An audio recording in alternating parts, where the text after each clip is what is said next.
വെക്കുന്നത്. ആ അകലം കളയണം ശരിക്കും. That's a beautiful zen story. ഭയങ്കര രസമാണ് സെൻ സ്റ്റോറി. നിങ്ങൾ ഇതെല്ലാം അറിയണം. ആ ദൈവഭയം, പേടി, ഒരു മടി, ഇതെല്ലാം കളയണമെന്ന്. ആ ടോട്ടൽ വൺനെസ് വിത്ത് ഭഗവാൻ.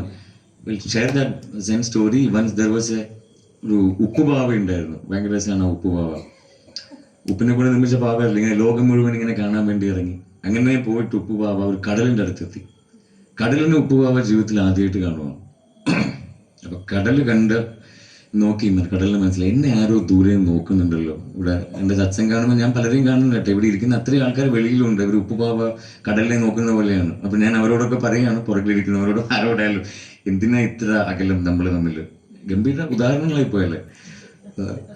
എന്തിനാണ് നമ്മൾ തമ്മിൽ ഇത്ര അകലം? നിനക്ക് കുറച്ച് അടുത്ത് വന്നുകൂടെയാണ്.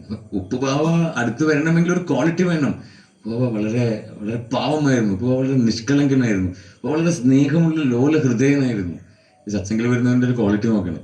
ഉപ്പുപാവ ഈ കടലിൻ്റെ ക്ഷണം കേട്ടിട്ട് ഇങ്ങനെ കുറച്ച് അടുത്തേക്ക് വന്നു. കുറച്ചൊക്കെ അടുത്തേക്ക് വന്നിട്ട് കടൽ വീണ്ടും വിളിക്കുവാണ്, നമ്മൾ തമ്മിൽ ഇനിയും ഇത്രയും അകലം വേണം. ഉപ്പുപാവ ഒന്ന് പകച്ചു നിന്ന് പോയി. എന്നെ നിനക്ക് ശരിക്കും അറിയണ്ടേ, എന്നെ ശരിക്കും നിനക്കൊന്ന് അനുഭവിക്കണ്ടേ. അപ്പോൾ ഉപ്പുപാവയും തലയാട്ടി ഉപ്പുപാവോട് പറയാണ്, എന്നാൽ നിനക്ക് കുറച്ചുകൂടി മുന്നോട്ട് വന്നൂടെ എന്ന് പറഞ്ഞിട്ട് കുറച്ചുകൂടി മുന്നോട്ട് ഒരു കാലെങ്കിലും അറ്റ്ലീസ്റ്റ് എല്ലാം എടുത്ത് വെച്ചൂടെ എന്ന്. ഉപ്പുപാവ പാവം കാലെടുത്ത് അതിലേക്ക് വെച്ചു, കടലിലേക്ക്. എന്താ സംഭവിച്ചത്? കാലലിഞ്ഞു പോയി. ഞെട്ടി, കാലില്ല. മനസ്സിലാവുന്നുണ്ടോ? കടൽ വീണ്ടും ചോദിക്കുവാണ്, എന്താ നീ ഭയപ്പെട്ടോ? ഇല്ല. പിന്നെ അല്ല, അങ്ങേ ഒന്ന് കൂടുതൽ അറിഞ്ഞാൽ കൊള്ളാന്നുണ്ട്. അതിന് ഈ അകലം കുറച്ചുകൂടി കൂടുതലാണ്, ഭയങ്കരമാണ്. എന്നെ നിനക്ക് ശരിക്കും അറിയണമെങ്കിൽ ഇങ്ങനെ അകലേന്ന് നോക്കിയാൽ അറിയാൻ സാധിക്കില്ല. അതിനുവേണ്ടി നീ പൂർണ്ണമായും എന്നിലേക്ക് പാവം നിഷ്കളങ്കനായിട്ടുള്ള ലോല ഹൃദയൻ. ഇങ്ങനെയാണ് ഈ പ്രയോഗങ്ങൾ ശ്രദ്ധിക്കണം കേട്ടോ. നിങ്ങൾ പ്രത്യേകിച്ച് ഞാൻ ഇങ്ങനെ എടുത്തെടുത്ത് പറയും, പാവം നിഷ്കളങ്കനായിട്ടുള്ള ലോല ഹൃദയനായിട്ടുള്ള ഉപ്പുപാവ ഒന്നും ആലോചിക്കാതെ കടലിലേക്ക് ഇറങ്ങിപ്പോയി. പിന്നെ അവിടെ എന്തേ ഉള്ളൂ? ഞാൻ പറയുന്നത് മനസ്സിലാവുന്നുണ്ടോ? ഇവിടെ ആരേ ഉള്ളൂ? ഭഗവാനേ ഉള്ളൂ. ഭക്തന്മാരുണ്ടെന്ന് തോന്നിക്കുന്നെങ്കിൽ അദ്ദേഹം പറയാനുണ്ട്, എന്നാ പിന്നെ ഞാൻ അവൻ്റെ ദാസനായിക്കോളാം, നീ എൻ്റെതാവണ്ട. ദാസാനുദാസ. എന്ത് രസാന്ന് നോക്കി. ഒരുപാട് കൃഷ്ണനൊക്കെ എന്ത് റോൾ മോഡലാന്ന് നോക്കണം. കാലെടുത്ത് മടിയിൽ വെച്ചിട്ട്. ഞാൻ പറഞ്ഞു വരുന്നത്, അങ്ങനെയുള്ള ഒരാളെ അറിയാനാണ് ഈ ചോദിക്കുന്നത്. അല്ലാണ്ട് ചുമ്മാ ഞാൻ പൈസ തരാം, പൈസ തരാം, നിങ്ങളുടെ ഇത് കാണട്ടെ, ഞാൻ ഈ ഷോ ഒന്ന് നോക്കട്ടെ, കാണട്ടെ. നോ. അങ്ങനെ കുരുക്ഷേത്രത്തിൽ സകലരും കാണേണ്ടിയിരുന്നില്ല ഈ ഒരു മഹാദിവ്യരൂപ വിശ്വരൂപം. വളരെ അങ്ങനെയുള്ള ആൾക്കാർ മാത്രമേ. So my point, just experience ഭഗവാൻ വിത്ത് ദിസ് എന്താണ് പ്രേമാഞ്ജന ചുരിത ഭക്തി വിലോചന. റിലേറ്റഡ് ആയിട്ടുള്ള കുറേ ഭക്തിയുടെ ഒക്കെ കഥകളുണ്ട്. അതിൽ പറഞ്ഞാൽ നമ്മൾ കുറേ സമയം പോകും. സോ ഞാൻ പറഞ്ഞിരിക്കുന്നത്, ഈ യുദ്ധം തുടങ്ങുന്നതിന് മുന്നോടിയായിട്ട്, എല്ലാ ഒരുക്കങ്ങളൊക്കെ തുടങ്ങുന്നതിന് മുന്നോടിയായിട്ട് ഒരാൾ വരുവാണ് ഈ യുദ്ധത്തിലേക്ക് സഹായിക്കാനായിട്ട്. ആളുടെ പേര് ഞാൻ കഴിഞ്ഞ തവണ അവിടെയാണ് നിർത്തിയത്. His name was barbaric. So he came. നേരെ വന്നത് കൃഷ്ണൻ്റെ അടുത്തേക്കായിരുന്നു. ആകെ ആവനാഴിയിൽ 3 അമ്പേ ഉള്ളൂ. 3 അമ്പായിട്ടാണ് ഈ വരുന്നത്. 3 അമ്പായിട്ട് വന്നിട്ട് പറയാണ്, കൃഷ്ണ, ഞാൻ ഏതായാലും യുദ്ധത്തിലേക്ക് പങ്കെടുക്കാൻ വേണ്ടി പോവാണ്. അപ്പൊ കൃഷ്ണൻ ചോദിച്ചു, നീ ആരുടെ ഭാഗത്താണ്? കൃഷ്ണ അറിയാം ഇയാൾ സമർത്ഥനാണ്, വീരനാണ്. ചോദിച്ചു, നീ ആരുടെ ഭാഗത്താണ് പങ്കെടുക്കാൻ വേണ്ടി പോകുന്നതെന്ന്. ഇദ്ദേഹം പറയാണ്, ആരാണോ തോക്കുന്നത് ഞാൻ ആളുടെ ഭാഗത്താണ് പങ്കെടുക്കാൻ വേണ്ടി പോകുന്നത്. കൃഷ്ണൻ പെട്ട് കേട്ട കാര്യം, ഇയാളിപ്പോ കൗരവരുടെ ഭാഗത്ത് നിന്നിട്ട് പാണ്ഡവരെ തോപ്പിച്ചുകൊണ്ടിരിക്കുവാണെങ്കിൽ പാണ്ഡവരുടെ ഭാഗത്ത് പോകും, പിന്നെ അടി എവിടെയായിരിക്കും. അതുകൊണ്ട് ഇത് എങ്ങനെ ആര് വേഗത്തിൽ തീരുമെന്ന് പറയാൻ വേണ്ടി പറ്റില്ല. അതുകൊണ്ട് കൃഷ്ണനാണെങ്കിൽ അറിയാലോ, അദ്ദേഹം അതിലധികം ബുദ്ധിമാനാണ്. സോ ഇദ്ദേഹത്തിന് അങ്ങനെയൊക്കെ അത്ര കോൺഫിഡൻ്റ് ആണോ? ഞാൻ അങ്ങനെയാണ് എന്നൊക്കെ പറഞ്ഞപ്പോൾ കൃഷ്ണൻ പറയാണ്, ഇത്രയല്ലേ അമ്പുള്ളൂ, അതിന് ധാരാളമാണ്. അദ്ദേഹം പറയാണ്, ഇതിനൊന്നും അറിയണമല്ലോ, ഒരു അമ്പെടുത്തിട്ട് എന്നാ പിന്നെ നീ നിന്റെ കഴിവൊന്ന് കാണിച്ചാട്ടെ. അപ്പൊ ഇദ്ദേഹത്തിന്റെ അമ്പെടുത്ത് ആവനാഴി ഇതിലൊക്കെ എടുത്തിട്ട് ഞാണിന്മേൽ വെച്ചൊരു മന്ത്രമൊക്കെ ചൊല്ലിയിട്ട് ഇതൊക്കെ മനസ്സിൽ കാണുന്നില്ലേ. അടുത്തൊരു മരത്തിലേക്കൊരു എയിലാണ്, ഒരു ആൽമരത്തിലേക്ക് ഇവിടെയൊക്കെ ഉള്ള പോലെ എത്ര ഇലകളുണ്ടാവും. ഈ അമ്പ് പോയിട്ട് ഈ ആൽമരത്തിന്റെ ഇലകളെ സകലത്തും ഇങ്ങനെ 1 by 1 ആയിട്ട് ഇങ്ങനെ തറപ്പിച്ച് ക്രോസ് ചെയ്ത് എല്ലാത്തിനെയും അതിങ്ങനെ കംപ്ലീറ്റ് കളഞ്ഞിട്ട് ഇങ്ങനെ വന്നിട്ട് കൃഷ്ണന്റെ കാലിന്റെ അടുത്തേക്ക് വന്നിട്ട് ഇങ്ങനെ, വേടനൊന്നുമല്ല, ഇയാൾ തന്നെ അടിച്ചാണ് കൃഷ്ണനെ. ഇങ്ങനെ വന്നിട്ട് തറിക്കാൻ ഇങ്ങനെ കാത്തു നിൽക്കുവാണ്. ഇങ്ങനെ മനസ്സിലാവുന്നുണ്ടോ? മെല്ലെ കൃഷ്ണൻ കാലിങ്ങോട്ട് മാറ്റി. അപ്പൊ ആ കാലിന്റെ അടിയിലുണ്ടായിരുന്നു ഒരാളില്ല. മനസ്സിലാവുന്നുണ്ടോ? അവിടെ കൊണ്ട് നിന്നിട്ട് പറയണം, കണ്ടില്ല അതുപോലെ എത്ര ആൾക്കാരുടെ എൻ്റെ ഒറ്റ ഒരു അമ്പുണ്ടെങ്കിൽ അത് തീരുന്നു. അപ്പം പറയാണ്, ഓ വെരി ഗുഡ്, നീ മഹാജ്ഞാനിയാണ്, അതുകൊണ്ട് നിങ്ങൾ ഞാൻ വളരെ ഇപ്പം പറയാണ്, ഞാൻ അങ്ങയുടെ ശിഷ്യനല്ലേ കൃഷ്ണ എന്ന് പറയും. കൃഷ്ണൻ ആ വാക്ക് കേൾക്കണമായിരുന്നു. ശരിയാണ്, അങ്ങനെയാണെങ്കിൽ നീ എൻ്റെ ശിഷ്യത്വം സ്വീകരിച്ച് എനിക്ക് ഗുരുദക്ഷിണ വേണം. അത് പെട്ട് എന്തും വേണമെങ്കിൽ തരാൻ പണ്ടൊരു ആൾക്കാർ പറഞ്ഞ കൊടുക്കും കേട്ടാ. എന്താ വേണ്ടതെന്ന് ചോദിച്ചു, ഞാൻ പറയണം ഇതിൻ്റെ തല മതി, മനസ്സിലാവുന്നുണ്ട്, ഇതിൻ്റെ തല. അതൊന്നും ആലോചിച്ചില്ല, ഉടനെ അറുത്തിട്ട് അറക്കുന്നതിനൊക്കെ മുമ്പിൽ പറഞ്ഞു, എനിക്കൊരു കാര്യം, ഇദ്ദേഹം വീരനാണ്, പോരാളിയാണ്, എനിക്കൊരു ഒരു നിയമമുണ്ട്, ഒരു നിയമം എന്ന് വെച്ചാൽ ഒരു ഉടമ്പടിയുണ്ട്, എനിക്ക് യുദ്ധം ഒന്ന് കണ്ടാൽ കൊള്ളാമെന്നുണ്ട്, ഈ കുരുക്ഷേത്ര യുദ്ധം ഒന്ന് കണ്ടാൽ കൊള്ളാമെന്ന്. നമുക്കും തോന്നുന്നില്ല, ഇപ്പോൾ കുരുക്ഷേത്ര യുദ്ധമല്ല ഒന്ന് കൃഷ്ണൻ അർജുനൻ ആ സമയം അല്ലേ, ആൾക്കാർ എവിടെയൊക്കെ പോവാണ്. ഞാൻ ഇതിൻ്റെ ഒരു കഥയൊക്കെ കേട്ടു, കൃഷ്ണൻ വസ്ത്രം മോഷ്ടിച്ച കുളക്കടവൊക്കെ. ഒരാൾ പറയുന്ന ഒരു ഇതൊക്കെ ഞാൻ കേട്ടു, കുളക്കടവ് ഭയങ്കര രസമാണ്, എത്രയോ മൈലിന് ദൂരം മരങ്ങൾ പോട്ടെ. മൈ പോയിന്റ്, ഇത് കേട്ടിട്ട് ഇദ്ദേഹത്തിന് ഒരു കുന്നിൻ്റെ മേലെ ഈ തല കൊണ്ടുപോയി വെച്ചു. അപ്പോൾ ഇദ്ദേഹം യുദ്ധമൊക്കെ കാണുവാണ്. അപ്പോൾ യുദ്ധം കാണുന്ന അവസരം യുദ്ധം തുടങ്ങിയപ്പോൾ ഇദ്ദേഹം ഈ പിഴകളും കുറവൊക്കെ മനസ്സിലാക്കില്ല, ഇതൊക്കെ കാണുമ്പോൾ ഇങ്ങനെ ചിരിക്കുവാണ് അവിടുന്ന്. അപ്പോൾ ഈ അട്ടഹാസം ഇത് കേട്ടിട്ട് അവർക്ക് ഭയങ്കര അസ്വസ്ഥത. ആർക്ക്? ഈ പോരാളികൾക്ക്. വൈകുന്നേരം കൃഷ്ണനോട് കംപ്ലൈൻറ്റ് പറഞ്ഞു, കൃഷ്ണ ഒരു തല അവിടുന്ന് ചിരിക്കുന്നത് നമുക്ക് ആകെ അസ്വസ്ഥം, നമ്മുടെ ശ്രദ്ധ മാറുകയാണ്. അപ്പോൾ കൃഷ്ണൻ എന്തെന്ന് വെച്ചാൽ അതിനെടുത്തിട്ട് കുറേ കൂടി കുരുക്ഷേത്രത്തിലെ വേറെ ഒരു ടോപ്പായിട്ടുള്ള ഒരു ഹിൽ, ഒരു പർവ്വതത്തിൻ്റെ മേലെ വെച്ച് ഇതൊക്കെ കണ്ടു. അങ്ങനെ 18 ദിവസവും കഴിഞ്ഞിട്ട് അർജുനനൊരു ആകാംക്ഷ തോന്നി. കാര്യം പുള്ളിയുടെ വിചാരം ഞാനാണ് ഏറ്റവും വലിയ വീരൻ, വില്ലാളി, പോരാളി എന്നൊക്കെ തോന്നിയിട്ട് നമ്മളുടെ കൃഷ്ണൻ്റെ അടുത്ത് പറയാണ്, കൃഷ്ണ ഈ 18 ദിവസത്തിൽ ലക്ഷക്കണക്കിന് പോരാളികൾ പോരാടിയതിൽ ആരാണ് മികച്ച യോദ്ധാവ് എന്ന് നിനക്ക് പറഞ്ഞു തരണം. ഇവിടെയാണ് നമ്മളുടെ വിശ്വരൂപം തുടങ്ങുന്നത്, ഞങ്ങൾ ശരിക്കും ശ്രദ്ധിച്ചു കേട്ടോ. അപ്പം നമ്മളുടെ കൃഷ്ണൻ പറയാണ്, കൃഷ്ണൻ ആദ്യമൊന്നും പറഞ്ഞില്ല, പറയാൻ തപ്പോൾ അർജുന തോന്നി ഞാൻ തന്നെ ആയിരിക്കും, അതായിരിക്കാം. അപ്പോൾ വീണ്ടും എല്ലാവരും ഒന്ന് കേട്ടിട്ട് പറയൂ ആരാണ് എന്നൊക്കെ പറഞ്ഞപ്പോൾ നമ്മുടെ കൃഷ്ണൻ പറയാണ്, ശരി ഞാൻ നിന്നെ ഒരാളുടെ അടുത്ത് കൊണ്ടുപോവാം എന്ന് പറഞ്ഞിട്ട് ഒരാളുടെ അടുത്ത് കൊണ്ടുപോകുമ്പോൾ ആ തല എല്ലാത്തിനും സാക്ഷിയായിട്ട് അവിടെ ഉണ്ടല്ലോ. ഇവനോട് ചോദിക്കുന്നു, ചോദിച്ചു, കൃഷ്ണൻ നിന്നോട് ചോദിക്കാനാണ് പറഞ്ഞത്, എല്ലാവരും കേൾക്കുവാണ് കേട്ടോ, ആരാണ് കുരുക്ഷേത്ര യുദ്ധഭൂമിയിലെ മികച്ച യോദ്ധാവ്, പോരാളി? പറയട്ടെ അത്? Yes no? ഇത് പറഞ്ഞ നിങ്ങളുടെ ഹൃദയത്തിൽ വിളിക്കും ആളെ, ഉറപ്പാണ്. കൃഷ്ണനൊക്കെ പിന്നെയാണ് അദ്ദേഹം പറഞ്ഞിരിക്കുന്നത്, ഞാൻ ഒന്നേ കണ്ടുള്ളൂ അവിടെ, വേറെ ഒന്നും എനിക്ക് കാണാൻ പറ്റിയില്ല. ആ കണ്ടത് സുദർശന ചക്രത്തെയാണ്. സുദർശന ചക്രം മാത്രമാണ് അങ്ങോട്ടും ഇങ്ങോട്ടും ഒക്കെ പോകുന്നത്. ഇവിടെ നിങ്ങളൊന്നുമില്ല, ഞാൻ കണ്ടത് ഒറ്റൊരാളെയാണ്, ആളുടെ പേരാണ് മഹാവിഷ്ണു. മനസ്സിലാവണ്ട ഞാൻ പറഞ്ഞിരിക്കുന്നത്. ഇതൊരു താല്പര്യത്തിലുള്ളൊരു കഥയാണ്. ഞാൻ ഈ വിശ്വരൂപം ഇങ്ങനെയൊക്കെ അവിടെ ഇവിടെയൊക്കെ കേട്ടിട്ട് അങ്ങനെ പോകുന്നതിലല്ല കാര്യം. നിങ്ങൾ മനസ്സിലാക്കേണ്ടത് ഒരു താല്പര്യത്തിന്റെ കഥ എന്ന് വെച്ചാൽ കുറച്ചുകൂടി വസ്തുസ്ഥിതി പരിചയത്തിന്റെ ഇടയിൽ നിന്ന് കഴിഞ്ഞാൽ നമുക്ക് എന്താണ്, ആരാണ്, എങ്ങനെയാണെന്ന് നമ്മൾ ഒരു പക്ഷാപാതിയായി പോകും. ക്ലിയർ ആവുന്നുണ്ട്? അപ്പോൾ ആ പക്ഷാപാത രഹിതനാവണമെങ്കിൽ അതിൽ നിന്ന് മാറിയിട്ട് കാര്യങ്ങളെ നമ്മൾ കാണണം. അപ്പോഴാണ് നമ്മൾ കുറച്ച് സാക്ഷിഭാവമൊക്കെ വന്നിട്ട് ഇതെല്ലാം നടക്കുന്നതാണ്, ഇതൊന്നും എൻ്റെ കയ്യിലല്ല, ഇതിൻ്റെ മേലെ വേറെ ഒരു മനസ്സിലാവുന്നുണ്ട്, ഒരു മഹാശക്തി ഉണ്ട് എന്നുള്ളതിൻ്റെ ഒരു ബോധം നമുക്കുണ്ടാവും. അല്ലെങ്കിൽ അവർ എന്നെ ചെയ്തു, അല്ല എനിക്കങ്ങനെ തോന്നി, അവനങ്ങനെ തോന്നിയതും എനിക്കിങ്ങനെ ചെയ്യാനും ഒക്കെ കാരണമായിട്ടുള്ള പരമകാരണ കാര്യരൂപായ, that's what it's called, മനസ്സിലാവുന്നുണ്ടോ? അഹം സർവസ്യ പ്രഭവോ മത്തഃ മത്തപരതരം നാന്യേത് കിഞ്ചിത് അസ്തി ധനഞ്ജയ. ഭൂമിക്ക് മേലെ ആകാശത്തിന് താഴെ എനിക്ക് അപ്രാപ്യമായിട്ടുള്ള അല്ലെങ്കിൽ ഞാനല്ലാതെ വേറെ ഒന്നും ഇല്ല എന്ന് എന്ത് ഗംഭീരമായിട്ടാണ് അദ്ദേഹം സംസാരിക്കുന്നത്. എന്നാലും നമ്മളുടെ ഈഗോ നമ്മളെ ഇതിന് അല്ലേ, ഞാനാണ് എല്ലാം ചെയ്യുന്നതെന്നുള്ള it's a beautiful related practical story. Once Brahma കൃഷ്ണനെ കാണാൻ വേണ്ടി പോവാണ്, മഹാവിഷ്ണുവിനെ കാണാൻ വേണ്ടി പോവാണ്. ഇപ്പോൾ ദ്വാരപാലകർ മെല്ലെ തടഞ്ഞു. ആരെ പറയൂ? ബ്രഹ്മാവിനെ തടഞ്ഞു. അപ്പോൾ പറഞ്ഞാൽ മതി, ഞാൻ വന്നെന്ന് പറഞ്ഞാൽ മതി. ആര് വന്നെന്ന് പറയണു? ബ്രഹ്മാവ് വന്നെന്ന് പറഞ്ഞാൽ മതി. അപ്പോൾ ദ്വാരപാലകർ പോയിട്ട് മഹാവിഷ്ണു പറഞ്ഞു, ഇങ്ങനെ ബ്രഹ്മാവ് എന്ന് പറയുന്ന ഒരാൾ വന്നിട്ടുണ്ട്. കൃഷ്ണൻ മഹാവിഷ്ണു പറയണം കുറച്ച് വെയിറ്റ് ചെയ്യാൻ വേണ്ടി പറ. അങ്ങനെ പോയിട്ട് അവിടെ നിന്നു. അപ്പോൾ പറഞ്ഞു, എന്താ പറഞ്ഞത്? കടത്തിവിടാൻ പറഞ്ഞില്ലേ? ഇല്ല, വെയിറ്റ് ചെയ്യാനാ പറഞ്ഞത്. നീ എന്നെ ശരിക്കും പരിചയപ്പെടുത്തിയില്ലേ? അതൊക്കെ പറഞ്ഞു. എന്താ പറഞ്ഞത്? ബ്രഹ്മാവ് എന്നൊക്കെ പറഞ്ഞിട്ടുണ്ടായിരുന്നു. ഇല്ല, നീ ശരിക്കും എന്നെ അറിയാനായിട്ടായിരിക്കും, ശരിക്കും പരിചയപ്പെടുത്തിയിട്ടുണ്ടാവില്ല. മാറി ഞാൻ പോയേക്കാന്ന് പറഞ്ഞിട്ട് ഇയാളെ തള്ളിയിട്ട് അങ്ങ് പോയി. അങ്ങനെ ദ്വാരപാലകന് ഇയാളെ പിടിക്കാൻ വേണ്ടി പറ്റിയില്ലേ. അങ്ങനെ ബ്രഹ്മാവ് പോവാണ്. ആരെ കാണാൻ? ഈ അനന്തശായിയായിട്ട് പാലാഴിയിൽ ഇങ്ങനെ യോഗനിദ്ര കൊള്ളുന്ന നമ്മുടെ അല്ലെ, നമ്മളെ മഹാവിഷ്ണുവിനൊക്കെ ഇനിയൊക്കെ നിങ്ങൾ പോയിട്ട് ആ ദർശനമൊക്കെ ഒന്ന് കണ്ടു നോക്കണം. ഭയങ്കര ക്ലോസ്നെസ് ആയിരിക്കും നിങ്ങൾക്ക്. അദ്ദേഹത്തെ കാണാൻ വേണ്ടി പോവുകയാണ്. അപ്പോൾ ഇദ്ദേഹത്തെ കാണാൻ വേണ്ടി ബ്രഹ്മാവ് പോയപ്പോൾ ബ്രഹ്മാവാകെ ബോധം കെട്ടുപോയി. കാര്യം ഈ മഹാവിഷ്ണുവിന്റെ പാതാര വിന്ദങ്ങളിൽ ചുറ്റുമായിട്ട് അനേക കോടി ബ്രഹ്മാണ്ടങ്ങളും ആ ബ്രഹ്മാണ്ടങ്ങളെ സൃഷ്ടിച്ച ബ്രഹ്മാവ് നിൽക്കുവാണ്. ഈ ബ്രഹ്മാവിന് എത്ര തലയാ നമ്മൾ കാണുന്ന ബ്രഹ്മാവ്? 4 3 കുഴപ്പമില്ല, നമുക്ക് 5 പിടിക്കാം അല്ലേ?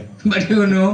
സഹസ്ര 100 10, അതായത് പല യൂണിവേഴ്സിന്റെ പല ബ്രഹ്മാണ്ടങ്ങളുടെ, അതാണ് അഖിലകോടി ബ്രഹ്മാണ്ട നായകൻ എന്ന് പറയുന്ന ഒരു പ്രയോഗമുണ്ട് മഹാവിഷ്ണുവിന്. ആ ആളെയാണ് ഞാൻ ഒന്ന് പോയിട്ട് കാണട്ടെ എന്ന് കരുതിയിട്ട് എൻ്റെതാണ് എനിക്കെല്ലാം അറിയാന്ന് പറഞ്ഞിട്ട് പോകുമ്പോൾ നോക്കുവാണ്. നമ്മൾ വിചാരിക്കുന്നതും കണ്ടതും കേട്ടതായിട്ടുള്ള ഒരാളല്ല എന്നുള്ളത് ആർക്കും മനസ്സിലാവുന്നത്? ബ്രഹ്മാവിന് മനസ്സിലായി, നിങ്ങൾക്കോ? നമുക്കറിയാം. വളരെ രസമായിട്ട് ഈ വിശ്വരൂപം കണ്ടത് ആദ്യം അർജുനൻ മാത്രമൊന്നുമല്ല, അതിന് മുമ്പിലെ വേറെ 2-3 ആൾക്കാരൊക്കെ കണ്ടിട്ടുണ്ടായിരുന്നു. എപ്പോഴും വടിയെടുത്തിട്ട് അടിച്ചിട്ട് ഇങ്ങനെ പറയുകയായിരുന്നു അല്ലേ, പാല് അല്ലേ കൊടുക്കുമ്പോഴും വെണ്ണ മോഷ്ടിക്കുമ്പോഴൊക്കെ ഇങ്ങനെ ബഹളം വെച്ച് അടിക്കുമ്പോൾ ഒരു തവണ നല്ല വേദനയായിട്ട് അമ്മക്ക് പണി കൊടുത്തിരുന്ന ബാക്കി കാര്യം എന്ന് പറഞ്ഞിട്ടിരിക്കുമ്പോഴാണ് ഇദ്ദേഹം പറഞ്ഞത്, ഇനി എന്നെ തല്ലരുത്. എന്താണ് നിന്നെ തല്ലിയ? നീ ഇത് ചുമ്മാതല്ലല്ലോ. ഇവരുടെ കുട്ടികളൊക്കെ ഭയങ്കര രസമാണ്. ഇവരിങ്ങനെ കളിക്കുമ്പോൾ ഈ ബ്രഹ്മാവൊക്കെ വരും. ഇപ്പോൾ ഈ ബ്രഹ്മാവൊക്കെ വന്നിട്ട് ഈ കുട്ടികൾ ഈ വൃന്ദാവനത്തിലുള്ള കുട്ടികളോടൊക്കെ പറയും, കൃഷ്ണൻ എവിടെയെന്നൊക്കെ ചോദിക്കും. കൃഷ്ണൻ കളിക്കാനൊക്കെ പോയി എന്നൊക്കെ പറയും. കൃഷ്ണൻ കളിച്ചിട്ട് വന്നിട്ട് അവിടെയൊക്കെ ചോദിക്കും, എന്നെ അന്വേഷിച്ച് ആരെങ്കിലും വന്നു? ആ വന്നു. ആരാ വന്നത്? 2-3 തലയുള്ള ആളൊക്കെ വന്ന് ഇന്നെ ചോദിച്ചിട്ട് പോയിട്ടാണ്. ഈ പിള്ളേരെ പറയാ, ഈ പിള്ളേർക്ക് അറിയില്ല ഇത് ആരാ വന്നിരിക്കുന്നതെന്ന്. അപ്പൊ ആ ടൈം പിന്നല്ലേ അമ്മയുടെ കാര്യം. സോ ഈ അമ്മ പറയും, എന്താ നിന്നെ തല്ലിയാൽ എന്താണെന്ന് ചോദിക്കുമ്പോഴോ പറഞ്ഞത്, ഞാൻ നിങ്ങൾ വിചാരിക്കുന്ന ആളല്ല ആക്ച്വലി. അപ്പൊ പിന്നെ നീ ഇത് കുറെ നാളെ എൻ്റെ അടുത്ത് പറയുന്നു, മനസ്സിലാവുന്നുണ്ടോ? ഈ കഥകളൊക്കെ പറഞ്ഞു കൊടുക്കുമ്പോൾ ഈ രാവണന്റെ കഥയൊക്കെ പറഞ്ഞു കൊടുക്കും യശോദ. അപ്പം പറയും, വിടരുത് അവനെ, ഞാൻ ഇപ്പൊ തീർക്കും അവനെ, വാ. മറ്റേ ബലരാമൻ ലക്ഷ്മണ വാന്നൊക്കെ പറഞ്ഞിട്ട് ഇയാളൊക്കെ വിളിക്കും. പൂർവ്വസ്മൃതി ഭയങ്കരമായിട്ട് ഈ കുട്ടിക്കാലത്ത് ഉണ്ടാവും. നമുക്ക് എല്ലാവർക്കും ഉണ്ടായിരുന്നു കേട്ടോ ആ കുട്ടിക്കാലത്ത് ആ സ്മൃതിയെല്ലാം. പക്ഷെ കുറെ നാളെ അങ്ങോട്ട് പോകുമ്പോൾ നമ്മുടെ ഉള്ളിൽ തന്നെയുള്ള ഒരു ഗ്രന്ഥി ഉണ്ട്, സ്കോൾ വിഷ്ണു ഗ്രന്ഥി. അത് വന്നിട്ട് ആ സ്മൃതി എല്ലാം ഇല്ലാണ്ടാക്കും. പിന്നെ നമ്മളുടെ ആ അക്യുമുലേറ്റഡ് കർമാസ് എല്ലാം ജീവിതത്തിൽ വന്നിട്ട് അതിങ്ങനെ വരുമ്പോൾ വീണ്ടും പുണ്യവും ധ്യാനവും ജ്ഞാനവും ഒക്കെ ആർജിച്ച് ആ ഇതിലേക്ക് നമ്മൾ വീണ്ടും ഒരു മടക്കയാത്രയാണ് ആക്ച്വലി, ആ ഇന്നോസെൻസിയിലേക്ക്. സോ മൈ പോയിന്റ്, ആ ഇന്നോസെൻസ് ആയിട്ട് നിൽക്കുന്ന ആ ബാലകനെ അമ്മ വല്ലാണ്ട് അടിച്ചപ്പോൾ പറഞ്ഞു, ഞാൻ നിങ്ങൾ വിചാരിക്കുന്ന സാധാരണ ആളല്ല എന്ന് മനസ്സിലാക്കിയിട്ട് പിന്നെ ആരാ നീ എന്ന് പറയുമ്പോഴാണ്, മണ്ണല്ല ഞാൻ വാഴ്ത്തുന്നത്, വേണമെങ്കിൽ കാണുന്ന പറഞ്ഞിട്ട് വായ തുറന്നപ്പോഴാണ് ഈ കണ്ടതെല്ലാത്തിൻ്റെയും അഖില കോടി ബ്രഹ്മാണ്ട നായകൻ മുഴുവനായിട്ട് ആരുടെ വായ കാണുവാണ്? ആ ചെറിയ ഇത് കണ്ട് അവർക്ക് നോക്കി നിൽക്കാൻ വേണ്ടി പറ്റില്ല, അവർ ബോധം കെട്ട് വീണു പോയി. പക്ഷെ എൻ്റെ മകനാണ്, സാധാരണക്കാരനാണ്, സാധാരണ കുട്ടിയാണെന്ന് വിചാരിച്ചപ്പോൾ മനസ്സിലാവുന്നുണ്ടോ, ഇവൻ he's not a normal human being. അപ്പൊ ഞാൻ പറഞ്ഞു വരുന്നത്, അവർക്ക് ആ ഭക്തിയോടെ ആദരവോടെ നോക്കാത്തത് കൊണ്ടും ആണ് അവർക്ക് ആ ബോധക്കേട് ഉണ്ടായത്. അർജുനനും അത് ആദ്യം തന്നെ ഉണ്ടായെന്ന്, അതിലേക്ക് ഞാൻ വരാം. ബട്ട് സിമിലർലി ഇതൊന്നും ഇല്ലാത്ത ഒരു സഭയിൽ 3 തവണ നമ്മുടെ കൃഷ്ണൻ ദൂതിന് പോയിട്ടുണ്ടായിരുന്നു. ഇത് കൂടി കേൾക്കണം, 3 തവണ. എത്ര തവണ? 3. യുദ്ധമൊക്കെ കഴിഞ്ഞിട്ട് അർജുനൻ ചോദിക്കുന്നുണ്ടായിരുന്നു, ഭഗവാനെ അങ്ങ് വിചാരിച്ചു കഴിഞ്ഞാൽ ഇതില് എന്താണ് യുദ്ധം, മഹാജ്ഞാനിയല്ലേ ത്രികാലജ്ഞാനി, ഇത് ഒഴിവാക്കാമായിരുന്നില്ലേ? അപ്പൊ കൃഷ്ണൻ പറയായിരുന്നു, നീ ഇത് ചോദിക്കുന്നത് എനിക്കറിയാം, അതുകൊണ്ട് ഞാൻ 1 തവണയല്ല പോയത്. എത്ര തവണ പോയി? Because I did my part. അങ്ങനെ 1 തവണ പോയപ്പോൾ, ഫൈനൽ തവണ പോയപ്പോൾ ദുര്യോധനൻ പറയാണ് വളരെ രസമായിട്ട്, ഇവൻ ഒരു വഴിക്ക് പോവില്ല, ഇവനെ എന്താണ് ആൾക്കാർ ചങ്ങലക്കിട് ഇവനെ. കൃഷ്ണനാണ് പറയുന്നത്. നമ്മളിങ്ങനെ ഒരു നേരമെങ്കിലും കാണാതെ എന്ന് പറഞ്ഞിരിക്കുന്ന ആളെ ദുര്യോധനൻ, അതായത് ഓരോ ആളുടെ അണ്ടർസ്റ്റാൻഡിങ്ങിനനുസരിച്ചിട്ടായിരിക്കും. നമ്മൾ ചിലർ എത്ര നിർബന്ധിച്ചാൽ എത്ര പറഞ്ഞു കഴിഞ്ഞാലും ഈ പാത അങ്ങനത്തെ പാതയാണ് കേട്ടോ, നമ്മൾക്കത് പറയാൻ ഇതൊക്കെ പറ്റുള്ളൂ, അതിലൊരു രുചി വരണ്ടേ. സോ ദുര്യോധനന്റെ രുചി അങ്ങനെയായിരുന്നു. അദ്ദേഹം പറയുന്നത് ഇവനെ പിടിച്ച് കെട്ടുന്നു. അങ്ങനെ പിടിച്ച് കെട്ടുന്ന ഒരു അവസരത്തിൽ ദുശാസനൻ ചങ്ങലെടുത്ത് പോയിട്ട് കൃഷ്ണന്റെ കണ്ണിലേക്ക് നോക്കുമ്പോൾ ആ കണ്ണിൽ കണ്ട ഒരാളുണ്ടായിരുന്നു. ആള് ദുശാസനൻ തന്നെയാണ്. പേടിച്ചു പോയി, പുറകിലോട്ട് പോയി. ചങ്ങലൊക്കെ ഇട്ടിട്ട് ഈ രൂപം ഇങ്ങനെ കാണുമ്പോൾ ഇങ്ങനെ ഭയന്നിട്ട് ഭയക്കാൻ കാരണമായിട്ടുള്ള വിശ്വരൂപ ദർശന യോഗം അവിടെ കാണിച്ചിട്ടുണ്ടായിരുന്നു. അപ്പൊ ഇത് കാണിച്ചപ്പോഴേ, ഇതാണ് ഇതിന്റെ ഏറ്റവും വലിയ താല്പര്യം.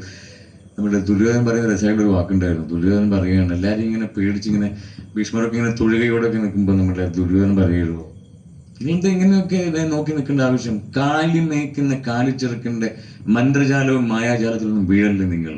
എന്താ പറഞ്ഞത്? ദേവന്മാർ പോലും തക്കം പാർത്ത് നിൽക്കുന്ന, എത്ര ഏകാദശി, എത്ര ഉപവാസം, എത്ര പ്രാർത്ഥന, എത്ര തൊഴിൽ, എത്ര ഭജൻ, എത്ര ദിസ്, എത്ര ദാറ്റ്, എവറിഥിങ്, ഇതൊന്നും ഇല്ലാണ്ട് ഒരാളുടെ മുമ്പിൽ ശ്രീകൃഷ്ണൻ വിശ്വരൂപം കാണിച്ചപ്പോ ക്വാളിറ്റിക്ക് അനുസരിച്ചിട്ട് അയാൾ പറഞ്ഞ വാക്കിതാണ്. എന്താ പറഞ്ഞത്? ഇറ്റ് ഡസന്റ് മീൻ ദാറ്റ് നമ്മുടെയൊക്കെ മുമ്പിൽ ഭഗവാൻ വരില്ല എന്നുള്ളതല്ല. നമ്മളുടെ പറയൂ നമ്മളുടെ ആ കണക്ഷൻ, ക്ലോസ്നെസ്, സമർപ്പണം, ഭക്തി, വിശ്വാസം, ഇതിനൊക്കെ അനുസരിച്ച് കണ്ണു കാണാത്ത സൂർദാസ് കണ്ടിട്ടുണ്ടായിരുന്നു ശ്രീരാമനെ. എത്രയോ നമ്മുടെ എന്താണ് ഗുരുവായൂർ അമ്പലത്തിലെ എത്ര Melpathur, come on there are so many. നിങ്ങൾക്ക് ഉണ്ടായിട്ടുണ്ടാവും പല അനുഭവവും. ഇനിയിപ്പോൾ ചിലപ്പോൾ നിങ്ങളുടെ മുമ്പിൽ വന്നിട്ട് ഇങ്ങനെ, ഭവതി നിന്റെ പ്രാർത്ഥനയിൽ ഞാൻ പ്രസന്നനായിരിക്കും, എന്ത് വരമാണ് വേണ്ടത്, ഇങ്ങനൊന്നും പറയില്ല ഏട്ടാ. നിങ്ങൾ അങ്ങനെയാണോ? ചിലപ്പോൾ അങ്ങനെ വന്നു പോയിട്ടുണ്ടാവും അദ്ദേഹം. Who knows. Once I was conducting Bhagavad Gita, എൻ്റെ ഇതിന് സുദർശനക്രിയ കോഴ്സൊക്കെ ഉണ്ട് ഗുരുദേവിൻ്റെ, അത് എടുക്കുമായിരുന്നു ഞാൻ തിരുവനന്തപുരത്ത്. ഇത് എടുക്കുമ്പോൾ സുരാജ് വെഞ്ഞാറമൂടില്ലേ, സുരാജ് വെഞ്ഞാറമൂടിൻ്റെ വീടിനടുത്തായിരുന്നു അവിടെ ഒരു സെൻറ്റർ ഉണ്ടായിരുന്നു, വെഞ്ഞാറമൂട് ആർട്ട് ഓഫ് ലിവിങ്ങിൻ്റെ ഒരു സെൻറ്റർ. സുരാജിൻ്റെ ചേട്ടൻ ആക്സിഡൻറ്റിൽ മരണപ്പെട്ടതാണ്. അപ്പോൾ അവരുടെ അമ്മ അതിനുശേഷം സംസാരിച്ചിട്ടില്ല, ആകെ ഷോക്കായിട്ട്. അയാൾ സുരാജിനേക്കാൾ കേമനാണ്, ഭയങ്കര മിമിക്രി എന്തൊക്കെയോ ഉണ്ട് അയാൾ. അപ്പോൾ അമ്മ ആകെ ഡിപ്രഷനും ടെൻഷനും ഒക്കെ ആയിട്ട്, സൂയിസൈഡ് അറ്റംപ്റ്റ് ഇതൊക്കെ ആയിട്ട്. അപ്പോൾ ആരും ഇങ്ങനെ നിർബന്ധിച്ച് നമ്മുടെ ഗുരുജിയുടെ പടവും ഞാൻ ഇതേപോലെ ഒരു ഭഗവത്ഗീത ഒക്കെ എടുക്കാൻ പോയപ്പോൾ അവരെന്നെ ആ സെൻറ്ററിൽ കൂട്ടിയിട്ടുണ്ടായിരുന്നു. അപ്പോൾ ഞാനിങ്ങനെ ഇതൊക്കെ പറഞ്ഞു, അവർ വളരെ ഇതുപോലെ വന്നിരുന്നു, സന്തോഷമായി കേട്ടിട്ട് പോയിട്ട് അവർ വീട്ടിലെത്തിയിട്ട് ചിരിച്ച് ഉത്സാഹം അവരുടെ മകനോടൊക്കെ. അപ്പോൾ സുരാജിൻ്റെ കോൾ എനിക്കൊരു ദിവസം വന്നു. സുരാജ് എനിക്കൊരു തമാശ, പത്മശ്രീ അവാർഡൊക്കെ കിട്ടിയ ആൾ തമാശ വരുന്നുണ്ട്, national award winner. He call me and he asked. ഞാൻ തന്നെ ഞെട്ടിപ്പോയി. ഞാൻ പറയുന്നു, എൻ്റെ അമ്മ വളരെ കുഞ്ഞമ്മയാണ്, എൻ്റെ രണ്ടമ്മയും ഇതാണ് ചേട്ടൻ, അങ്ങനെയുള്ള വളരെ സന്തോഷമായിട്ടിരിക്കുവാണ് മാഷെ. ഞാൻ എൻ്റെ കോമഡിയും നമ്പറും ഒക്കെ ഞാൻ പലതും ഇവിടെ പറഞ്ഞിട്ടുണ്ടായിരുന്നു. എന്ത് വിദ്യയാണ് നിങ്ങൾ ഇവിടെ പറഞ്ഞു കൊടുത്തത്, അതറിഞ്ഞാൽ എനിക്ക് അടുത്ത സ്റ്റേജ് ഷോയിൽ അടിക്കാമായിരുന്നു എന്നാണ് എൻ്റെ പറഞ്ഞതിൻ്റെ സാരം. അപ്പോൾ ഇത് പറഞ്ഞിട്ട് ഞാൻ അവരോട് പോയി പറഞ്ഞു, സുരാജ് എന്നെ വിളിച്ചു എറണാകുളത്ത് നിന്ന്. ഞാനാണ് അവനെ ഫോൺ ചെയ്ത് പറഞ്ഞതെന്ന് പറഞ്ഞിട്ട് വീട്ടിൽ പോയി ഞാൻ ചായ കുടിച്ചപ്പോൾ അമ്മ എൻ്റെ ഒരു സുരാജ് പണ്ട് അവിടെ ഒരു ശിവൻ്റെ അമ്പലത്തിൽ ഹനുമാന്റെ വേഷം കിട്ടിയ കഥ പറഞ്ഞിട്ടുണ്ടായിരുന്നു. കാര്യം നമ്മളിതൊന്നും നാട്ടിലെ നമ്മുടെ ഭക്തിയൊക്കെ അങ്ങനെ ആയിപ്പോവേ. ഈ സുരാജ് ചെറുപ്പത്തിലൊക്കെ നല്ല അടിയാണ്, മനസ്സിലാവുണ്ടോ? ഇത് പോയിട്ട് പരിപാടി അവതരിപ്പിച്ച് കള്ളും കുടിച്ചിട്ടാണ് ഹനുമാന്റെ വേഷം. എന്തോ ഡയലോഗൊക്കെ പറയുമ്പോഴൊക്കെ മാറിക്കോളായി ആൾക്കാർ കല്ലെറിയാനൊക്കെ തുടങ്ങി. ഇയാൾ കിട്ടിയ ചാൻസിന് സ്റ്റേജും പൊന്തിച്ച് മതിൽ ചാടി അപ്പുറം ഇറങ്ങുമ്പോൾ ഒരു ലേഡി അവിടെ വൈകുന്നേരം വിളക്കൊക്കെ വെത്തിച്ച് രാമ ചൊല്ലിയിട്ട് മുമ്പിൽ വരുമ്പോൾ കിടങ്ങി ചാടി മറിയുന്ന ഹനുമാൻ. ആരാ പറയൂ? ജയ് ഹനുമാൻ. അപ്പൊ അമ്മ ഭയങ്കര സന്തോഷമായി. ഭഗവാനെ പ്രാർത്ഥിച്ചതേ ഉള്ളൂ, ഭവതി ഞാൻ വിളി കേട്ടു, അതാണ് ഇപ്പൊ തന്നെ വന്നത്. എന്താണ് വേണ്ടത്? അങ്ങനെ ഡിമാൻഡ് ഒന്നുമില്ല, എളുപ്പത്തിൽ കിട്ടുന്നത് തന്നാ എനിക്ക് അടുത്ത വീട്ടിൽ പോവാമായിരുന്നു. ചേച്ചി ഉടനെ മാലയും വളയൊക്കെ ഊരി കൊടുത്തു. ജയ് ഹനുമാൻ, അടുത്ത തവണ കാണാം. എറിഞ്ഞോടിയതാണ്. നടന്നാണോ എനിക്കറിയില്ല, പക്ഷെ ഒരു ഭയങ്കര തമാശയായിട്ട് അവർ പറയുന്നുണ്ടായിരുന്നു. അപ്പൊ ഞാൻ പറഞ്ഞു വരുന്നത്, പലപ്പോഴും ആൾക്കാർ അങ്ങനെയാണല്ലേ, മലമുകളിൽ നിന്ന് വന്നേക്കാം ചിലപ്പം, അല്ലെങ്കിൽ പ്രാർത്ഥിച്ച് അവിടെ പ്രത്യക്ഷപ്പെട്ടിട്ട് വരാം. സത്യം പറഞ്ഞാൽ ഇപ്പോൾ ഇതൊക്കെ വളരെ പ്രാക്ടിക്കലി അറിയണം. ഇപ്പൊ ഇവിടെ ഒരു കൊടുങ്കാറ്റുണ്ട്, ഇവിടുന്ന് ഭൂമി ഇങ്ങനെ ഒന്ന് കുലുങ്ങുവാണ്, പിളരുവാണ്. അപ്പൊ നമ്മൾ പെട്ടെന്ന് ആരെയും ഒന്ന് പിടിക്കുക, ഈശ്വര എന്ന് പറഞ്ഞിട്ട് നമ്മൾ ഉടനെ ആരെയും പിടിക്കുക? ആരെയും പിടിക്കൂല. നമ്മളിങ്ങനെ പിടിക്കുക, ഈശ്വര, ഞാൻ ആരെയും പിടിക്കൂല. ഓഫ് കോഴ്സ് നമ്മൾ അടുത്തിരിക്കുന്ന ഒരാളെ ഒന്നൊന്ന് പിടിച്ച ഈശ്വര എന്ന് പറഞ്ഞിട്ട് പിടിക്കൂ. അടുത്ത വിശ്വരൂപ ദർശന യോഗം കാണുമ്പോൾ അതെല്ലാം നിങ്ങൾ അറിയണം. ഈശ്വര എന്ന് പിടിക്കണോ? ഇനി പിടിക്കാൻ കുറച്ച് മടിയാണെങ്കിലും മനസ്സിലെങ്കിലും പറഞ്ഞോളൂ. നമ്മുടെ മറ്റേ ഈശ്വര അതല്ല കേട്ടോ, ഞാൻ ശരിക്കും കാര്യത്തോടെ ഹൃദയത്തോടുള്ള കുറച്ചാണ്. ഈശ്വര എന്ന് പറഞ്ഞില്ല ആ ഒരു പിടിയുണ്ട്, ശരിയല്ലേ? അത് വളരെ അടുത്താണെന്നറിയാം, വളരെ അടുത്താണെന്നറിയാം. നോട്ട് ജസ്റ്റ് കയ്യെത്തുന്ന ദൂരം പോലും വേണ്ട. അതാണ് വസ്ത്രാക്ഷേപത്തിൽ ഇത്രയും അസ്വസ്ഥതകൾ ഉണ്ടായിട്ട് പല പേര് വിളിച്ചു. കേശവ, ദ്വാരക നിവാസി, മധുരാപുരിവാസ എന്നൊക്കെ വിളിച്ചിട്ട് ഒരു മൈൻഡും ഇല്ല. പക്ഷെ കംപ്ലീറ്റ് വിട്ടിട്ട് ലാസ്റ്റ് ഒരു വിളിച്ച് അഭയം അഭയം കൃഷ്ണ എന്നിട്ട് അപ്പോഴാണ് വന്നിട്ട് ഇതെല്ലാം വസ്ത്രമൊക്കെ കൊടുത്തിട്ട് ലാസ്റ്റ് പറയുന്നുണ്ടായിരുന്നു, അഥവാ ലാസ്റ്റ് വന്നിട്ടില്ലെങ്കിൽ പണിയായിപ്പോയെന്നെ കൃഷ്ണ എന്ന് പറയുമ്പോൾ പറയായിരുന്നു, അതിന് നീ എന്നെ അവിടെ ഇവിടെ നിന്നല്ലേ വിളിച്ചത്. ഞാൻ ദ്വാരകയിലുണ്ടെന്ന് പറഞ്ഞ് വിളിച്ചു, മധുരയിലുണ്ടെന്ന് വിളിച്ചു, ഹൃദയ നിവാസി എന്ന് വിളിച്ചപ്പോൾ അതെന്താ ആദ്യം വിളിക്കായിരുന്നില്ലേ? ഇവിടെ കൈവല്ലം നീട്ടേണ്ട, അടുത്തുള്ള ഒരാളാണ് ഭഗവാൻ എന്ന് അറിയേണ്ട ഒരു ആവശ്യം പോലും ഇല്ല. അതാണ് കണ്ണടക്കേണ്ട താമസം പോലും ഇല്ല ഈ ഒരു ദർശനത്തിന് വേണ്ടിയിട്ട്. Amazing right? സോ ആ ഭക്തിയോടെ വിശ്വാസത്തോടെ എന്നിലാണ്, എനിക്ക് ചുറ്റുമാണ്. ചുരുക്കി പറഞ്ഞെങ്കിൽ ഇതിങ്ങനെയാണ് ഈ ലോകത്തിന്റെ മുഴുവൻ എന്താണ് ആ ഫ്രെയിം ഒരൊറ്റ ഫിഗറിൽ കണ്ടു കഴിഞ്ഞാൽ എങ്ങനെ ഇരിക്കും?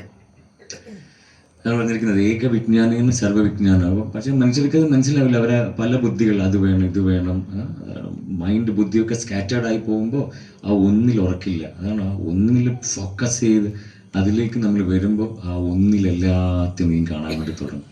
ആ ഒന്നിലെല്ലാത്തിനെയും കണ്ടവൻ എല്ലാത്തിലും ആ ഒന്നിനെയും കാണും. Interesting right? നമ്മുടെ ആ അദ്വൈതത്തിന്റെ സിദ്ധാന്തത്തിന്റെ സ്വാമി ശങ്കരാചാര്യരുടെ ഭയങ്കര രസമാണ്. അതായത് അദ്വൈതം എന്ന് വെച്ചാൽ രണ്ടില്ല, ആ ഒന്നേ ഉള്ളൂ. ആ ഒന്ന് നിന്നില്ലാന്ന് അറിഞ്ഞു കഴിഞ്ഞാൽ ആ ഒന്ന് തന്നെയാണ്. സത്യദർശികൾ പറയും, ഒരു നാരായണൻ മൊബൈലിൽ റെക്കോർഡ് ചെയ്യുന്നു, ഒരു നാരായണൻ ചിരിക്കുന്നു, ഒരു നാരായണൻ പുറകിലിരുന്ന് നോക്കുന്നു. എല്ലാം ഇവിടെ ആരേ ഉള്ളൂ? ഒരു നാരായണൻ കരയുന്നു, ഒരു നാരായണൻ വിഷമിക്കുന്നു. ആരേ ഉള്ളൂ? കമോൺ. രമണ മഹർഷിയൊക്കെ ഭയങ്കര രസമായിട്ട് പറയും. അദ്ദേഹം ഇങ്ങനെ ഇരിക്കുമ്പോൾ പലരും വന്ന് വിഷമവും കാര്യങ്ങളൊക്കെ പറയുമ്പോൾ ഇതിലൊന്നും ഒട്ടാണ്ട് വളരെ ഫ്രീ. ഒന്ന് ആലോചിച്ച് നോക്കി, നിങ്ങൾ ഇവിടെ ഇരിക്കുമ്പോൾ മനസ്സിൽ വീടില്ല, വീട് വേണ്ടാന്നല്ല, പക്ഷെ ആ ഭാരമില്ല, പ്രശ്നങ്ങളില്ല, പോയിട്ട് എന്ത് ചെയ്യണം, അവരങ്ങനെ അതൊന്നും ഇല്ലാണ്ട് ടോട്ടൽ ഫ്രീ. അതാണ് ആ നിർവാണ സ്റ്റേറ്റ്. യസ്യ ബുദ്ധിർന്ന ലിപ്യത, ഒട്ടാതെ പൂർണ്ണമായും. അതൊക്കെ ആഗ്രഹിക്കട്ട. ആ ആഗ്രഹമൊക്കെ വെച്ചപ്പോഴാണ് ശ്രീരാമകൃഷ്ണ പരമഹംസനൊക്കെ പറവ മേലെ നിന്ന് പറക്കുന്ന കണ്ടപ്പോൾ ആത്മ സാക്ഷാത്കാരം നേടിപ്പോയി. പൂർണ്ണമായും ആ സ്ഥിതി മനസ്സിൽ വന്ന് പ്രകൃതിയിൽ നമ്മൾ എത്ര കാക്കയും പക്ഷിയും കണ്ടിട്ടുണ്ട്, എറിഞ്ഞോടിച്ചിട്ടുണ്ട്, എവിടെയെങ്കിലും വന്നിട്ടുണ്ടോ ആത്മസാക്ഷാത്കാരം? No, right? കാര്യം അതാണ്, നമ്മുടെ ഉള്ളിൽ ഉറപ്പിക്കുന്നില്ലേ? അപ്പൊ ഈ സത്സംഗിലൊക്കെ വന്നിരിക്കുന്നതിൻ്റെയൊക്കെ കേൾക്കുന്നതിൻ്റെ താല്പര്യം നമുക്കും ആവാൻ പറ്റും, നമുക്കും അറിയണം. ഇത് then the journey begins. Got it? ആ താല്പര്യമൊക്കെ വെച്ച് നമ്മൾ കേൾക്കുമ്പോൾ രമണ മഹർഷിയൊക്കെ പറയും, എടോ ഇങ്ങനെയൊന്നും എന്നെ വിളിച്ച് ബുദ്ധിമുട്ടിക്കില്ല. അവരല്ല സ്വാമി, അകലേന്ന് വന്നതാണ്, ഇതൊക്കെ അവർ പറയുവാണെങ്കിൽ എന്തെങ്കിലും ഒരു സൊല്യൂഷൻ പറഞ്ഞാൽ അവർ പോകും എന്നൊക്കെ പറയുമ്പോൾ സ്വാമി പറയും, നീ ഉറങ്ങുമ്പോൾ സ്വപ്നം കാണുവാണ്, നിന്റെ ഉറക്കത്തിൽ കള്ളം മോഷ്ടിച്ചിട്ട് പോവുകയാണ്. അപ്പം എന്തോ ശബ്ദം കേട്ടിട്ട് നീ മെല്ലെ ഞെട്ടിയപ്പോൾ നിനക്ക് മനസ്സിലായി ഞാൻ സ്വപ്നം കാണുമായിരുന്നു. മനസ്സിലാവുണ്ടാണ് പറഞ്ഞിരിക്കുന്നത്. അപ്പം നീ എന്താ നിന്റെ ആറ്റിറ്റ്യൂഡ്? എന്തായാലും നമ്മുടെ ആറ്റിറ്റ്യൂഡ്, ഓ സ്വപ്നമായിരുന്നല്ലേ ഞാൻ കരുതി. Yes, no?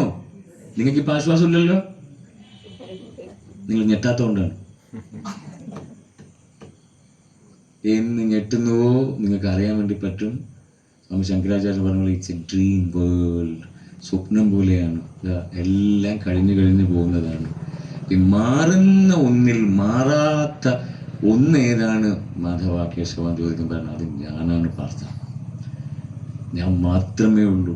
മാറിയതും മാറുന്നതും ഇനി മാറാനിരിക്കുന്നതും എല്ലാം ആര് മാത്രമാണ്? അതുകൊണ്ട് മാറിയതും മാറാനിരിക്കുന്നതും മാറിക്കൊണ്ടിരിക്കുന്നതും കാണല്ലേ, ആ എന്നെ കാണും. ഞാനാണ് ആധാരം. ഒരു പിക്ചർ വരയ്ക്കണമെങ്കിൽ ഒരു ഫ്രെയിം വേണ്ടേ? കമോൺ, ഫ്രെയിം വേണോ വേണ്ടയോ? ഫ്രെയിമാണ് ഞാൻ എന്ന് വെച്ച് കഴിഞ്ഞാൽ എന്നിലാണല്ല. ഇനി ആ പിക്ചർ വരച്ചിരിക്കുന്ന ഫ്രെയിമാണ് ആക്ച്വലി കമോൺ വിശ്വരൂപ മഹാദർശനം. അത് മനസ്സിൽ കൺകുളിർക്കെ കണ്ടിട്ട് അത് പൂർണ്ണമായും അതിനോട് തൃപ്തിയും ബഹുമാനവും അടുപ്പവും ഒക്കെ തോന്നിയിട്ട് ശാന്തമായിട്ടിരിക്കുന്ന ആ സ്റ്റേറ്റ് ആണ് യോഗം. യോഗം മീൻസ് ഇങ്ങനെ നമ്മൾ ആ യോഗം ചേരുന്നൊക്കെ പറയില്ല, യൂണിയൻ വിത്ത് അവർ സെൽഫ്. ധ്യാനം എന്താണെന്ന് മനസ്സിലാക്കി ധ്യാനയോഗം, കർമ്മം ചെയ്യുമ്പോൾ സ്വസ്ഥമായിട്ടിരിക്കുമ്പോൾ കർമ്മയോഗം. അതുപോലെ ഇതൊക്കെ കേൾക്കുമ്പോഴും ആ യോഗാവസ്ഥയിൽ തന്നെ കേൾക്കണം. മനസ്സിലാവുന്നുണ്ടോ? കേട്ടപ്പോൾ അതിനോട് ഇഷ്ടം, ഭക്തിയൊക്കെ വന്നിട്ട് നമുക്ക് അതിനോടുള്ള ഒരു അടുപ്പം, ഒരു ക്ലോസ്നെസ്. സോ ഹിയർ വളരെ രസമായിട്ട് അദ്ദേഹം ചോദിച്ചു, എങ്ങനെയാണ് കഴിഞ്ഞ അധ്യായത്തിൽ ഞാൻ ഇതിന് യോഗ്യനാണെങ്കിൽ, ഞാൻ ഇതൊക്കെ നിങ്ങളോട് കുറച്ച് പറഞ്ഞിരിക്കുന്ന ഭക്തിയും വിശ്വാസവും അടുപ്പവും പലരുടെയും പറഞ്ഞിട്ട് കുറച്ചൊരു കണക്ഷനും ക്ലോസ്നെസ് ഒക്കെ വന്നപ്പോൾ അർജുനൻ വീണ്ടും പറയുകയാണ്, ഞാൻ പറഞ്ഞാൽ എന്തും ചെയ്യും, എനിക്ക് വേണ്ടിയിട്ടുള്ള ഒരാളാണെന്ന് അറിയാം. അപ്പോൾ ഇത് അദ്ദേഹം അവിടെ സംസാരിക്കുന്നത് 5000 വർഷങ്ങൾക്ക് ശേഷം ഈ മാത് ഗ്രന്ഥം ഉണ്ടാവും. ആ സമയത്ത് ആൾക്കാർ ഇത് കേൾക്കണം. ആ കേൾക്കുന്നത് ഞാൻ അങ്ങോട്ട് ചോദിച്ചാലല്ലേ അവരെൻ്റെ പേരിൽ കേൾക്കുള്ളൂ. അതുകൊണ്ടാണ് അർജുന ഉവാച ശ്രീ ഭഗവാൻ ഉവാച. സോ ഭഗവാൻ ആസ്കിങ്, ഭഗവാനോട് ചോദിക്കുവാണ്, ഞാൻ ഇത്രയും വിഭൂതി യോഗത്തിൽ ഞാൻ കഴിഞ്ഞ തവണത്തത് പറയുന്നില്ല ചേട്ടാ, ഇത്രയും അങ്ങ് പറഞ്ഞു തന്നല്ലോ. എന്തൊക്കെയാണ്? ജലജന്തുക്കൾ സ്രാവ് ഞാനാണ്, മരങ്ങളിൽ അശ്വത്ഥം ഞാനാണ്, ഭൃഗു മഹർഷി ഞാനാണ്, സിദ്ധിയിൽ കപില മഹർഷി ഞാനാണ്, ഞാൻ ശിക്ഷയിൽ യമൻ മരണം ഞാനാണ്, അകാരം ഞാനാണ്, അക്ഷരങ്ങളിൽ നാദധ്വനികളിൽ ഓംകാരം ഞാനാണ്, സർപ്പങ്ങളിൽ വാസുകി ഞാനാണ്, പ്രഹ്ലാദൻ ദൈത്യൻ പ്രഹ്ലാദൻ, രാക്ഷസന്മാരിൽ കുബേരൻ ഞാനാണ്. ഇത് ഒരു 25ഓളം ശ്ലോകങ്ങളും ഗംഭീരമായിട്ട് ഇങ്ങനെ പറഞ്ഞു കേട്ടപ്പോഴാണ് ഈ പറഞ്ഞതെല്ലാം എന്നാ പിന്നെ ആ ഒന്നിൽ കാണാൻ വേണ്ടി പറ്റുമോ. അവിടെയാണ് ഈ രൂപം കാണിച്ചു കൊടുക്കുന്നത് ഭയങ്കര രസമായിട്ട്. നമ്മളിങ്ങനെ കണ്ട് കേട്ടു പോകുന്ന ആ സുപ്രീം ആയിട്ടുള്ള പ്രീമിയം ഐറ്റം എന്തൊക്കെ നമ്മളിവിടെ കാണുന്നുവോ അതെല്ലാം ആരാണ് പറയൂ? ശ്രീകൃഷ്ണനാണ്. അപ്പൊ ആ പ്രീമിയം ആയിട്ടുള്ള പ്രീമിയം ആയിട്ടുള്ള ആ ഐറ്റത്തെയാണ് നമ്മൾ അറിയാൻ വേണ്ടി പോകുന്നത്. എത്ര കോസ്റ്റ്ലി ആയിരിക്കും അപ്പൊ പ്രീമിയം, റൈറ്റ്? Yes no? എന്ന് വെച്ചാൽ വില കൂടുതൽ എന്ന് പറഞ്ഞിരിക്കുന്നത് ഞാൻ കുറച്ച് എന്താ ഡിമാൻഡ് കാണിക്കാൻ വേണ്ടി പറയുന്നതാണ്. സോ മൈ പോയിന്റ്, ഇങ്ങനെയൊക്കെ ചോദിച്ചപ്പോൾ ഞാൻ ഇതിന് യോഗ്യനാണെങ്കിൽ എനിക്ക് ആ ഒരു രൂപം ദർശിക്കാനുള്ള ഇതെല്ലാം എനിക്ക് ഒന്നിൽ കണ്ടാൽ കൊള്ളാം മാധവ എന്ന് പറഞ്ഞപ്പോഴാണ് കൃഷ്ണൻ പറഞ്ഞിരിക്കുന്നത്. ഞാൻ അപേക്ഷിക്കുവാനായിട്ട് ആക്ച്വലി ഞാൻ കാലിന് വീഴാൻ സമർപ്പിക്കാം, പൂർണ്ണമായും അങ്ങനെ അതൊന്ന് കണ്ടാൽ കൊള്ളാം എന്ന് പറയുമ്പോഴാണ് കൃഷ്ണൻ ശരിക്കും ഞാൻ ആരാണ് എന്നുള്ളത് എനിക്ക് ഞാൻ ദേവന്മാർ പോലും തക്കം പാർത്ത് നടക്കുന്ന എൻ്റെ ദിവ്യ മഹാവിശ്വരൂപം ഞാൻ കാണിച്ചു കൊടുത്തിട്ടില്ല.